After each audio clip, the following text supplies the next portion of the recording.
बिस्मिल्लाहिर्रहमानिर्रहीम। सबसे पहले तो तमाम सहाफ़ी हजरात जो यहाँ हैं उन सबको हम वेलकम कहते हैं और आपके शुक्रगुजार हैं कि आप हमारी कॉल पे अपना कीमती वक्त निकाल के हमारे पास आए। तो बेसिकली आज के बैठक का ये मकसद था कि जो गवर्नमेंट ऑफ गिलगित बल्तिस्तान और कैबिनेट ने फैसला किया है रिसेंटली गंदम को टारगेटेड सब्सिडी के हवाले से, उसमें जो कन्फ्यूजन्स फैलाई जा रही हैं उनको दूर करने के हवाले से हमने आज ये बैठक रखी थी। तो इसमें गुजारिश ये है कि गवर्नमेंट ऑफ गिलगित बल्तिस्तान ने मौजूदा मुआशी हालात और महंगाई को मद्देनज़र रखते हुए ये फैसला किया है कि जो हमारे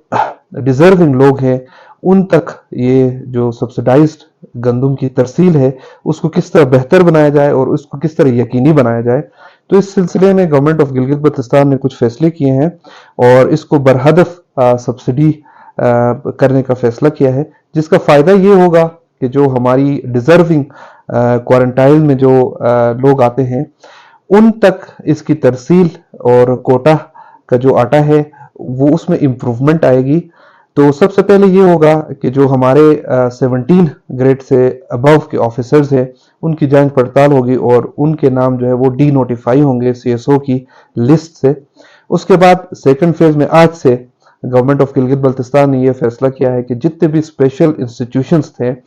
जिसके अंदर सिविलियन और आर्मी के और दूसरे इंस्टीट्यूशंस हैं जो सब्सिडाइज्ड कोटा ले रहे हैं, इनको डी नोटिफाई किया जाएगा। उसके बाद जो तीसरा स्टेप होगा उसके अंदर हमारे जो well of segment of society है, बड़े बड़े कॉन्ट्रैक्टर्स हैं और दूसरे लोग हैं जो अपर क्वारंटाइन में आते हैं, उनको डी नोटिफाई किया जाएगा। तो इसका मकसद ये है कि जो हमारे कोटे का बहरान पैदा होता है वक्तन फवक्तन, उसको हम कम करें और जो हकीकी जो लोग डिजर्विंग लोग हैं उन तक हम आटे की तरसील को यकीनी बनाएं। इसके साथ साथ डिस्ट्रिक्ट हुंजा के अंदर हमने सीएसओ को हिदायत दी है कि वो क्वालिटी जो गंदम की क्वालिटी है उसके ऊपर भी वर्किंग शुरू करें और हम अपने मजिस्ट्रेट्स के थ्रू ये यकीनी बनाएंगे कि गंदम की क्वांटिटी और क्वालिटी जो है वो डिजर्विंग लोगों तक ठीक तरीके से उसकी तरसील को यकीनी बना जाए। Thank you.